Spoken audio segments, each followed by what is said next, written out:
안녕하세요. 한류와 언어 9주 1차 시 영상 강의를 시작하도록 하겠습니다. 아마 지금 여러분들 내가 지금 그 영상을 올려도 4월 30일까지의 그 중간 레포트 때문에 바빠서 제때 영상을 안 보는 친구들도 많지 않을까 하는 그런 생각도 드는데 사실 이제 그 중간고사 필기 시험들이 꽤 있을 것 같아서 그 시간을 피해서 원래는 26일까지가 중간고사 기간이잖아요. 그래서 여러분들 좀 배려해서 좀 여유 있게 고민하고 자료도 좀 찾아보고 해서 30일까지 중간고사 대체과제 1차 과제를 제출해 주면 될 것 같습니다. 좀 여유 있지 않나요? 하긴 뭐 경우에 따라서는 다음 주에 중간고사를 보는 그런 과목도 있기는 한데 어쨌건 이제 그 진도는 또 녹화 강의는 계속 진행되어야 하기 때문에 또 9주 1차시 수업을 진행하도록 하겠습니다. 그래서 지난 주차에 너무 PPT 분량도 많고 많은 양을 해서 오늘 이번 주는 3차시만 좀 분량이 좀 작고 싶어서 작은 게 아니라 내용이 또 주제가 또 끊어지는 부분이 있어서 주제가 끊어지는 부분이 있어 운이 좋은 주는 좀 녹화 영상이 짧고 운이 나쁜 주는 이제 뒤로 가다 보면 또 좀 그 PPT 자료도 많고 좀 그런 때도 있기도 합니다. 네, 뭐 매주 복불복이라 생각을 하고 재미있게 들어주었으면 좋겠어요. 네, 그 한류와 언어 이제 그 9차시 이제 9차시란다. 9주의 수업은 주로 이제 우리가 사실은 이제 그 현대 20세기 중반 이후에 현대 대중문화의 아주 특징적인 사항은 스타 탄생이에요. 그리고 스타덤과 팬덤의 등장이라고 하는 것. 그리고 사실은 한류가 그에 굉장히 힘입은 바가 크기 때문에 이런 어떤 그 스타라고 하는 개념, 단순한 그런 어떤 우리가 연예인 그런 개념이 아닌 거대 팬덤을 이끌고 다니는 이 스타들이 어떻게 만들어지고 그럼 과거에는 이런 스타라는 개념에 해당하는 개념은 없었던 것이냐 뭐 이런 것들을 함께 살펴보는 그런 시간이 될 것 같습니다. 그래서 이번 주에는 이제 사실은 그 현대 한국 대중문화의 근간이 된 그러니까 사실 이제 여러분들이 좀 이해를 해줘야 되는 것이 이 대중문화사도 일종의 역사예요. 역사이기 때문에 강의자인 선생님도 그 대중문화사에 대한 분명한 사관을 가지고 있어야 하는데 사실 그 일제 치하의 여러 가지 영향을 우리가 어떻게 받아들이고 수용하느냐 하는 그런 문제가 있죠. 그래서 갑자기 선생님 이름이 생각이 안 나는데 지금도 서울대 경제학과에 지금도 강의를 하는 나이가 많으신 교수님. 그러니까 뭐냐면 아마 여러분들도 들어봤을 거예요. 일제가 한국의 경제 발전에 밑거름이 되었다. 그러니까 친일적인 개념이라고 할 수는 없지만, 근데 사실 이제 선생님도 그렇고 굉장히 많은 사람들이 수용하고 싶어 하지 않는 그런 태도지만 그런 입장도 있어요. 그래서 뭐 식민사관이다, 뭐 민족사관이다. 그래서 역사를 바라보는 관점이라고 하는 것은 굉장히 중요해서 선생님도 이제 대중문화사를 전공으로 하는 사람이 아니기 때문에 함부로 이렇게 멘트를 하기는 참 어려워요. 이 부분에 대해서. 그런 부분에 대해서 여러분들도 선생님 입장을 생각하고 좀 뭐랄까 비판적으로 수용해 주기를 바랍니다. 그러니까 선생님이 그야말로 전공자가 아닌 사람 입장에서 얇게 검토한 바에 의하면 우리가 앞서 살펴봤던 일제의 관제 문화와 그리고 미 군정 이후 어떤 그런 미국의 영향하에 한국의 어떤 그런 대중문화가 이제 형성되면서 두 가지 문화의 영향을 많이 받았다라는 이야기를 거듭해서 했어요. 네, 그래서 이게 옳다 그르다를 떠나서 선생님은 그런 견해를 보이는 좀 대부분의 견해들을 좀 수용해서 소개를 하는 것이고 또 그 외에도 여러 가지 우리의 전통 문화라든지 기본적인 우리 문화가 가지고 있었던 그런 특성들도 중요한 뿌리가 되었겠죠. 그렇기 때문에 한류라고 하는 모방과 독창성을 함께 가지고 있는 일종의 문화 패러다임이 만들어지지 않았겠어요. 그래서 뭐 간혹은 김경화 쌤은 좀 뭐 시민사관 아니야? 뭐 이렇게 부정적으로 보는 사람들도 있을 텐데, 늘 농담처럼 말하지만 국뽕이 강한 사람이라 시민사관은 아닙니다. 오히려 그런 어떤 굉장히 천한 표현으로, 천한 표현? 천한 표현도 웃기지만 그런 국뽕을 좀 주의하려고 해서 강의를 하려고는 하고 있어요. 그래서 요번 주에는 특히 그런 측면에서 어떻게 스타가 만들어지는가 하는 것은, 사실 이 스타 탄생의 개념은 지난번에 여러분 기억나는지 모르지만 생각보다 그 팬덤이라고 하는 게 그 야구, 스포츠 팬덤에서 먼저 나왔잖아요. 우리가 생각하는 것과는 굉장히 좀 다르게, 선생님도 그 부분은 잘 몰랐었거든요. 그런데 우리가 어떤 스타 탄생과 팬덤이라는 부분은 할리우드 시스템을 바라봐야 돼요. 그래서 우리가 이제 K-무비도 지금 약진을 하고 있지만, 사실 한류는 이제 K-팝과 K-드라마의 힘이 좀 더 큰데, 그래서 이 할리우드 시스템에서의 스타 탄생이 어떻게 이루어지는가를 이제 이번 주에 살펴보게 될 겁니다. 그래서 지난주에 배웠던, 아까 6, 7주 차에 배웠던 그 로마자 표기법이라든지 그런 언어학적이고 국어학적인 조금 딱딱한 내용보다는 좀 재미가 있지 않을까 하는 그런 생각이 드네요.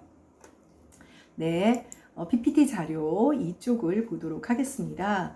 그래서 한류와 스타라는 얘기를 먼저 하고 있죠. 그래서 대중문화와 스타라는 개념에서 어느 시대, 어느 사회나 존재하는 사회적 우상, 말 그대로 아이돌입니다. 그래서 그 방탄의 노래 중에 아이돌이라는 노래에서 첫 구절이 그거잖아요. 아이돌이라고 부르건 아티스트라고 부르건 난 상관없어 라는 뜻인데, 사실은 우리가 K-팝 그 가수들을 부르는 아이돌이라는 개념은 좀 부정적인 개념이에요. 그러니까 니들이 우리를 아이돌이라 불러서 뭐 폄하하건 공장형 그 인형이라고 생각하건 아니면 아티스트라고 생각해주건 우린 상관없다. 뭐 이런 식의 굉장히 뭐랄까요? 뭐 정체성에 대한 확고함을 보여주는 그런 노래라고 할 수가 있는데, 원래 이 우상이라고 하는 개념은 굉장히 좋은 개념이었죠. 그러니까 뭐 말 그대로 우상이에요. 나의 우상. 그래서 얼마 전에 그 작고하신 그 이어령 선생 같은 경우는 우상의 파괴라고 하는 50년대, 60년대, 그러니까 그 무렵에 문단을, 그러니까 김동희 선생을 공격하고 말 그대로 그야말로 이제 어떤 평단의 어떤 비평이나 이런 것들을 어떤 그 우상의 파괴다, 이런 여러 가지 기존의 어떤 권위와 그런 것들에 대한 도전이었어요.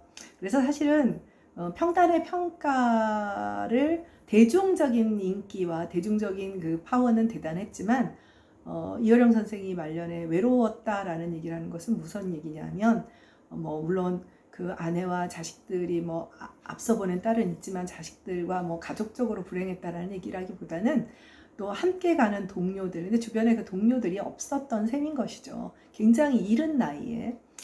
그래서 그 우상의 파괴라고 하는 것, 굉장히 도전적인 그런 표현이라고 할 수가 있어요. 읽어보면 선생님도 너무나 그 표현들을 이해할 수도 없을 만큼 어려워요. 문학적이고 현학적이고. 네.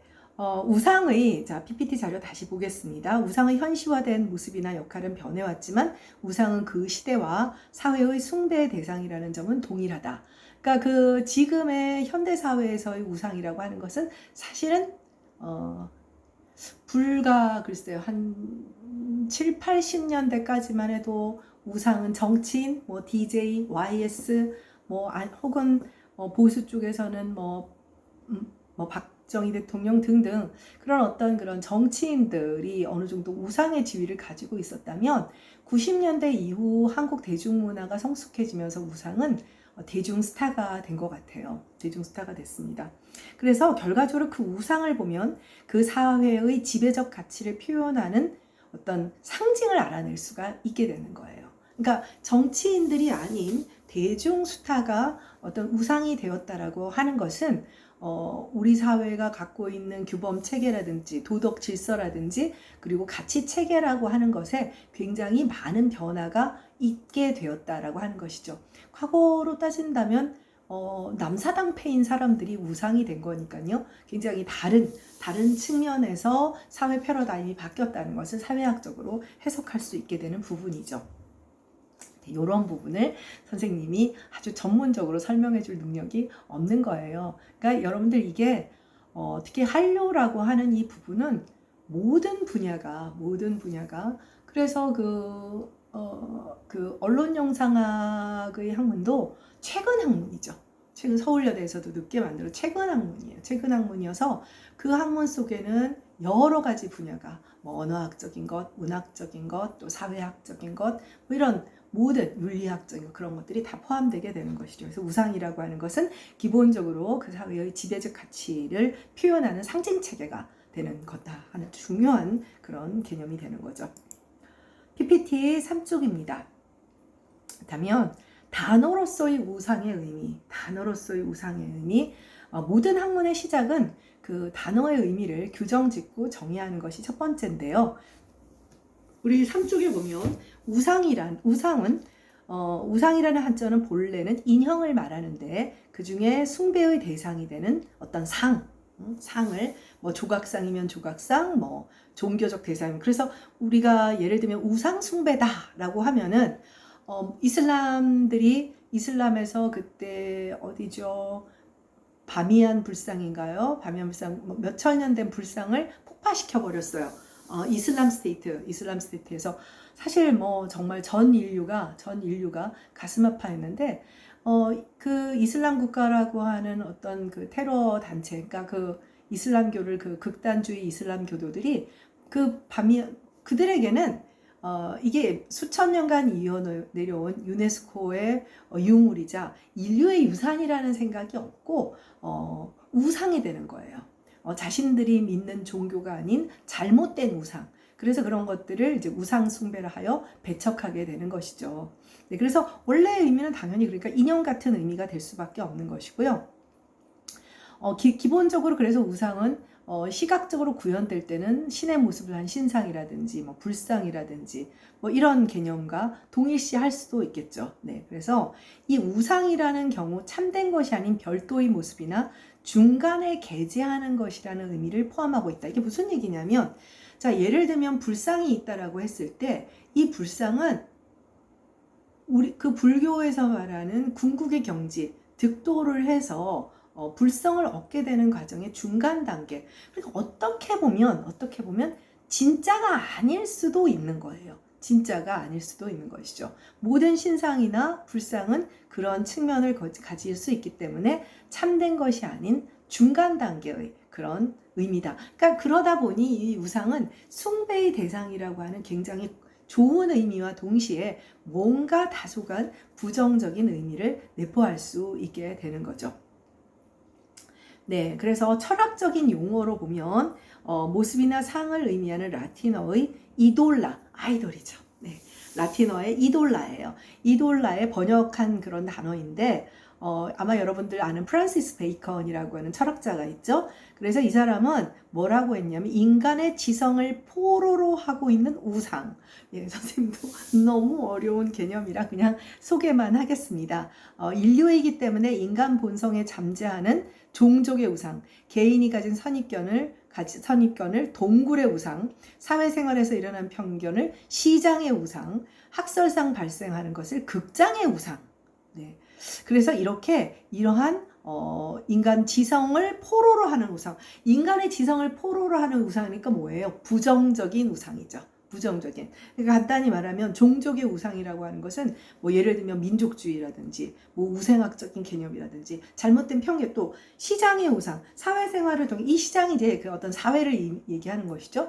뭐 예를 들면 뭐 우리나라 같으면 어느 쪽 지역 사람들은 그래 뭐 나빠 이런 것들이 말하자면 시장의 우상이 되는 것이고, 학설상 발생을 어떤 학문적인 것이나 이런 것을 이제 극장, 그 극장이라고는 굉장히 허구적인, 잘못하면 그 학문적인 접근도 허구적일 수도 있다. 그래서 이렇게 굉장히 현학적이고 이런 표현을 사용을 했죠. 문학평론을 할 때도 이런 표현들을 많이 이용을 하는 것 같아요. 선생님은 전공이 언어학이다 보니, 네. 그래서 철학 용어가 이돌라에서 나왔다. 네. 네. 그 다음에 4쪽으로 가도록 하겠습니다. 그래서 우상 숭배라는 말 조금 전에 했습니다만은 여기서 정리를 하고 있습니다. 그러니까 종교적으로는 물질적인 것, 돌, 뼈, 뭐 형상, 그리고 그런 것에 신이 깃들어 있다든지 신성이 깃들어 있다고 믿어서 거기에 예배하는 것을 우상숭배, 이돌라트리아, 우상숭배라고 한다고 해요. 자, 그러니까 우상숭배라는 말은 일종의 우리가 이제 물론 사실 이제 종교학적으로 들어가면 더 세분화해야 되겠지만 샤머니즘이라든지 토테미즘이라든지 하는 것들도 일종의 부정적 우상숭배가 되겠죠. 그래서 최근에 민속학에 의하면 우상숭배는 종교의 1단계가 아니라 오히려 종교가 퇴화한 것으로 진정한 신관을 상실할 때 우상숭배에 빠진다라고 봤대요. 그러니까 과거에는 어떤 토테미즘이 종교의 1단계라고 생각을 했는데, 지금은 오히려 이런 어떤 그 우상 숭배가 종교가 퇴화한 것이다. 뭐 이렇게 해석을 하기도 한답니다. 그러니까 사실은 이제 종교의 1단계라고 하는 것은 이제 종교학적으로 보면 초기에는 이제 다신교고 또 그다음에 동물도 숭배하고 다 우상 숭배라고 불리는 거예요.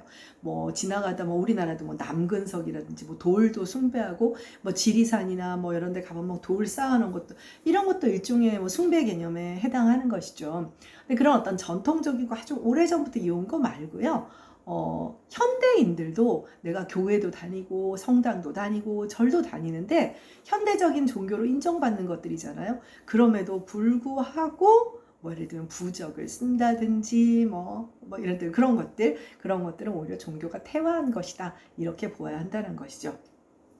네, 그래서 그런 게 우상 숭배고 그래서 일반적으로 우상이라고 하는 개념이 반드시 긍정적인 것만은 아니라는 것을 여러분들도 알 수 있을 겁니다.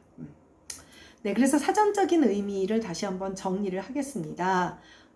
사쪽 하단에 있는 사전적 의미를 정리를 해보면 나무나 돌, 쇠붙이, 흙 따위로 만든 신불이나 사람의 형상 혹은 신처럼 숭배의 대상이 되는 물건이나 사람, 하나님 외에 인위적으로 만들어 놓은 신의 형상, 그 다음에 신과 같이 섬기는 그림과 조각, 맹목적으로 숭배하는 대상.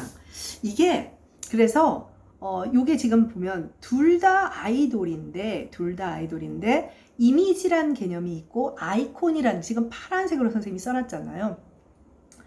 아이콘이 되면 좀 더 상징적인 의미가 돼요. 시대의 아이콘, 뭐 섹시 아이콘, 지금 뭐 함부로 막 쓰고 있습니다만은 결과적으로 같은 아이돌이라도 이제 어떤 이미지 차원에서 끝나는 것과 좀 더 상징적인 의미를 갖게 되는 아이돌로서의 아이콘도 존재한다. 이렇게 어떤 의미적인 차이를 여러분들이 확인하면 될 것 같습니다.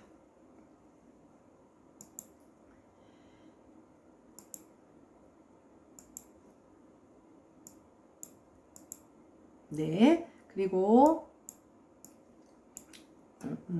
5쪽입니다.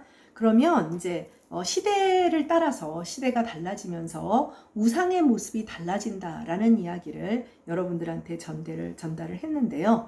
5쪽을 보면 시대별 우상의 변천을 확인을 할 수가 있습니다. 그래서 고대의 우상이 있고 다음에 가보면 이제 6쪽에는 뭐 근대의 우상과 현대의 우상 이렇게 소개를 하고 있습니다. 고대의 우상은 우리가 다 알고 있는 대표적인 이제 우상들이 누구냐면 동양 사람들한테는 초한지의 항우와 유방, 그 다음에 삼국지의 유비, 관우, 장비, 뭐 조조, 손권 이런 사람들이고요. 그 다음에 서양의 고대 영웅, 말 그대로 플루타르크 영웅전의 플루타크, 옛날 사람이라 플루타르크라고 하네요. 플루타크 영웅전에 나오는 뭐 그런 영웅들입니다.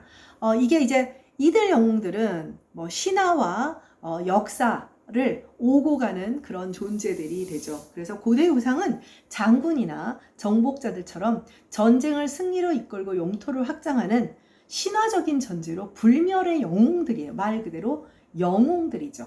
그래서 우리가 한국의 고대 소설에도 뭐 영웅서사 뭐 이런 이야기를 하잖아요. 그래서 그 영웅서사 속에는 실제의 이야기와 그다음 신화적인 이야기가 섞여서 굉장히 이제 이게 과연 역사냐 신화냐 분명히 역사 속에 존재하니까 실존 인물인 것은 분명하지만 그래서 이런 고대 우상들은 이러한 속성을 갖고 있는 것 같아요.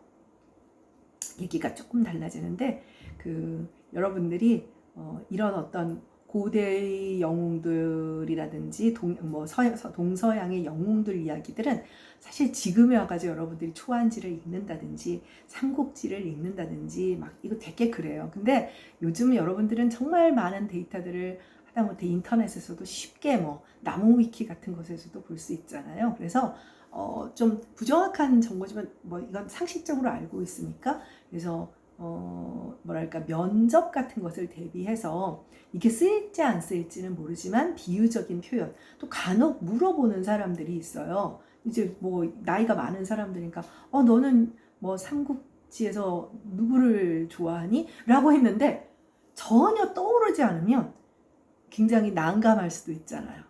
난감할 수도 있으니까 그럴 경우에 조금 받으면 여학생들이 좀 재미없어.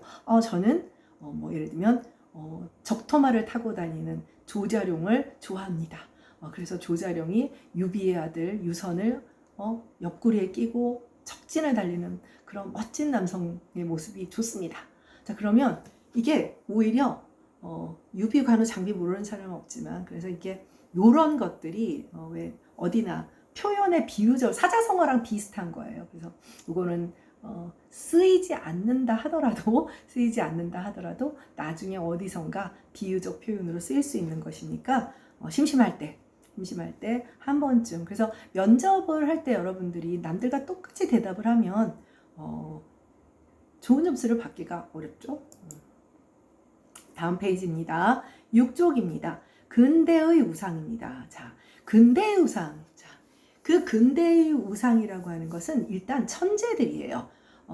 학자들이라든지 과학자들이라든지 음악가라든지 우리가 그러니까 잘 생각해 보면 여러분들이 위인전으로 접하는 많은 사람들이 전형적인 근대의 우상이라고 생각을 하면 됩니다. 그래서 뭐 홉스, 루소 같은 사상가, 또 니체, 칸트 같은 철학자, 베토벤이나 모차르트와 같은 창조적 예술가, 또 셰익스피어와 같은 문학가, 뉴턴이나 에디슨과 같은 천재적인 과학자 등등. 그래서 이 사람들은 생산적인 우상, 여러분들 요즘 잘 기억을 해둬야 되는데 뒤에 이제 소비적 우상, 생산적, 이게 우리가 앞서 공부를 해보면 생산자, 소비자가 굉장히 중요하잖아요. 그래서 생산적인 우상이에요. 그러니까 뭔가 체계를 만들어내고 인류의 진화에 혁혁한 공로, 인류의 지적 진화에 혁혁한 공로를 하는 그러한 생산적인 우상입니다. 그래서 신으로부터 부여받은 인간의 이성을 완벽하게 발휘하는 계몽주의 시대의 개인적 천재들로 이들이 바로 생산적인 우상이 됩니다. 그러니까 계몽주의 여러분들 알죠? 그래서 끊임없이 이제 미개한, 그러니까 이 계몽주의가 결과적으로 여러분도 알다시피 중세의 신중심의 어떤 암흑 시기를 벗어나게 하는 중세 시대를 신권주의 암흑 시대라고 해요. 그리고 그 여러분들도 잘 아는 그 루터의 종교개혁을 통해서 종교개혁은 결국 뭐냐면요. 여러분들도 잘 알겠지만 이 루터가 종교개혁을 한 것은 그 전에 성경은 라틴어로 쓰여 있었어요. 근데 루터가 자국어인 독일어로 성경을 번역을 했어요. 이것은 굉장히 중요한 일이에요. 왜냐하면 라틴어는 이제 그 고대 로마 제국의 이제 동로마 제국, 서로마 제국 다 멸망하게 되면서 로마 제국의 멸망과 함께 오랄 랭귀지, 구어로서의 힘은 잃고 문자만 남은 거예요. 사실 구어가 없이 문자만 남은 여러분들 자 예를 들면 뭐 고대의 수메르인들의 쐐기 문자가 남아 있어요. 점토판에. 자 그러면 수메르어가 살아있나요? 그렇지 않죠. 수메르어는 사라졌고 그들의 문자만이 남아있는 거예요. 근데 라틴어는 결과적으로 라틴어를 사용하지 않아요. 구어로 사용하지 않고 문자만 남았는데 문제는 뭐냐면 로마 제국이 초기에는 기독교를 받아들이지 않았지만 결국 기독교 국가가 돼서 카톨릭을 전파하게 되잖아요. 그래서 성경이 라틴 문자로 쓰여 있게 되는 거예요. 근데 이건 문자만 남은 거죠. 자, 문자만 남았다는 건 뭐예요? 내가 실제로 사용하지 않는 언어의 문자만을 사용한다는 것. 한국 사람은 너무나 잘 알죠. 수천 년 동안 내가 사용하지 않는 오랄 랭귀지, 구어가 아닌 언어, 중국어의 문자인 한자와 한문을 사용해 봤잖아요. 한자와 한문을 사용하니까 결과적으로 얼마나 불편하고 힘들었겠어요. 그럼 문맹이 많아지는 거죠. 자, 중세 사회는 신중심의 아주 중요한 사회인데, 신중심의 사회인데 성경을 읽을 수 있는 사람은 말 그대로 수도승들, 성직자들 뿐인 거예요. 그러니까 그들이 굉장한 나중에 이제 부패하게 되면서 전횡을 하게 되고, 그레고리 8세 같은 교황은 이제 돈만 주면 면죄부를 막 발급했어요. 나쁜 짓 다 했는데 교황이 면죄부를 주니까 죄를 사했다 이렇게 되는 거예요. 그렇게 부패하게 되죠. 그러다 보니 이제 성경을 읽지 못하니까 무조건 이제 뭐 마녀 사냥이라든지 여러 가지 뭔가 부정적인 하나님의 뜻이다라고 얘기해버리면 끝나니까요. 근데 그거를 성경을 통해서 확인할 수 있는 사람들은 없는 거예요. 그러다 보니 이제 드디어 종교개혁이 일어나고 독일어로 번역을 하니까, 지금 얘기를 들어보니 독일어로 번역을 한다는 것이 얼마나 어마무시하고 그야말로 파문거리예요. 파문을 당한다고 하죠, 종교적으로. 네, 어쨌든 그런 종교개혁을 통해서 자국어로 이제 성경들을 번역하여 읽게 되고, 그러면서 오히려 인성에 눈뜨게 됩니다. 인간의 본성, 르네상스. 불어로 흐네트르의 명사형이에요. 네트르는 태어난다. 뭐가 다시 태어나느냐? 신성이 아닌 인성, 인간의 본성, 인간 중심의 인본주의가 이제 살아나게 되고, 그러면서 인간이 스스로 깨닫고, 그러려면 어떻게 교육이 필요하게 됐죠. 그런 것이 이제 계몽주의가 됩니다. 그래서 이 계몽주의 시대에 무수히 많은 천재들이 나와요. 그 천재들이 바로 생산적인 우상이고, 아까도 말했다시피 우리가 흔히 알고 있는 이제 위인전의 인물들입니다. 자, 현대의 우상은 드디어 대중매체가 전달하는 대중문화의 대중스타가 등장을 하는데, 이들은 소비적 우상입니다. 네, 다음 페이지로 넘어가도록 하겠습니다.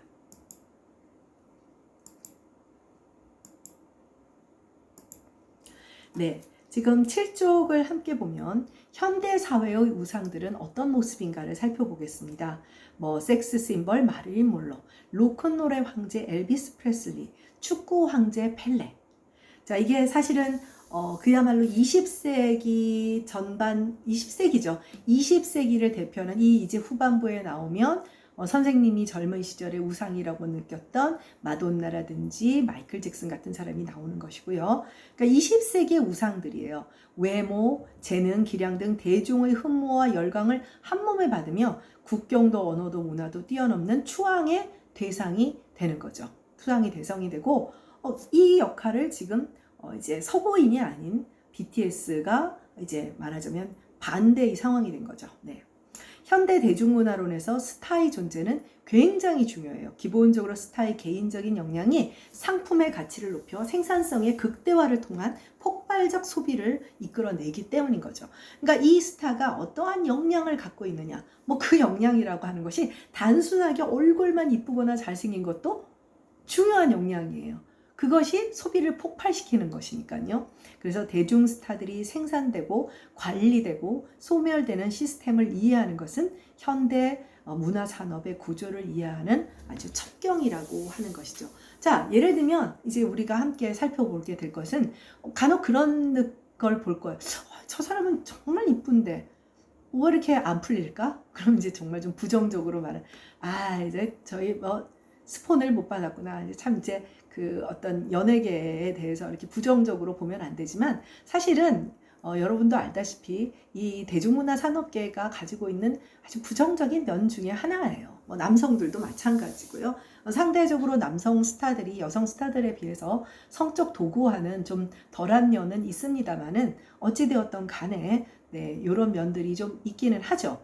그러나 어찌되었건 간에 대개의 그 긍정적인 시스템 안에서, 그런 부정적인 시스템보다는 긍정적인 시스템 안에서는 이제 뒤에서 배우겠지만은 어떤 작화의 과정, 이미지화의 과정, 그런 것들이 이제 굉장히 중요하게 만들어집니다. 사실 K-팝 아이돌들을 공장형 아이돌들이라서 폄하를 하지만, 사실은 그런 식의 이미지를 만들어지는 스타들을 했던 스타 생산 시스템은 할리우드나 그 다음에 그들의 그 음악 산업에 다 있어요.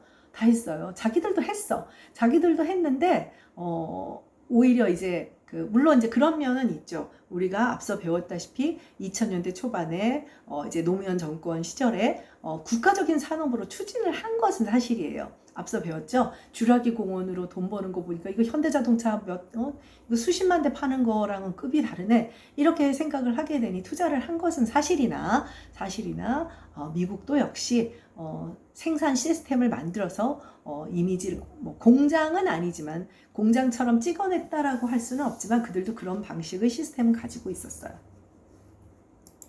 네. 자, 그래서 8쪽에서는 현대 사회의 스타들과 과거에, 그러니까 고대나 근대의 그런 우상들과 어떻게 다른 점이 있는지를 살펴보도록 하겠습니다. 먼저 과거의 우상들이 자신 안에 내재해 있는 위대함과 천재적인 능력으로 불멸의 영웅이라면, 현대의 우상들은 좀 인위적으로 만들어진 이미지의 존재다. 그러니까 이미지. 그러니까 물론 사실 이것도 어찌 보면 우리가 예를 들면 역사 속의 위인들은, 역사는 흔히 승자의 역사라고 하기 때문에, 과연 그렇게 훌륭한 면만이 있었을까요?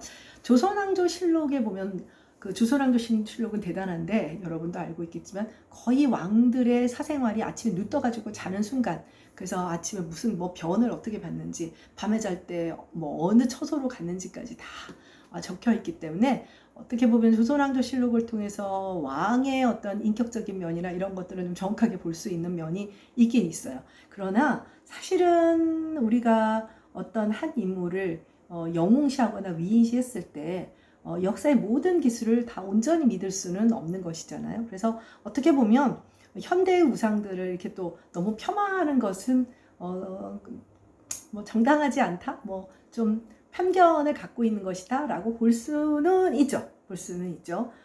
그러나 중요한 것은 과거의 우상들과 현대의 우상의 차이가 있는 것은 아마 여러분들도 분명히 느낄 거예요. 자, 그래서 왕년의 스타, 탑골스타. 한동안 탑골스타라는 용어가 되게 유행했는데 여러분들이 그거 아는지 모르는지, 그 종로에 가면 탑골공원이라고 해서 나이 드신 분들, 노인분들이 이제 많이 모이는 그런 그 파고다 공원, 옛날엔 파고다 공원이라고 했는데 탑골공원이 있죠. 그래서 뭐 여러분들은 잘 모르는 이제 김완선이나 이정현이나 이제 90년대 혹은 80년대 이제 댄스 스타들이라든지 이렇게 좀 뭐 소방차, 이제 뭐 댄스 보이밴드, 보이그룹의 시초라고 할 수 있는 3인조 댄스 그룹이 있었어요. 3인조, 소방차, 뭐 이런 사람들이 갑자기 나와서 막 좀, 이제 좀 한동안 좀, 막 소개가 되고 그랬던 적이 있어요. 그랬더니 탑골스타라고 불리더라고요. 아마 유튜브에 그렇게 이름이 났었던 것 같아요. 그래서 이처럼 현대 우상들은 대단히 소모적이며 명멸하는 순간의 존재들이다.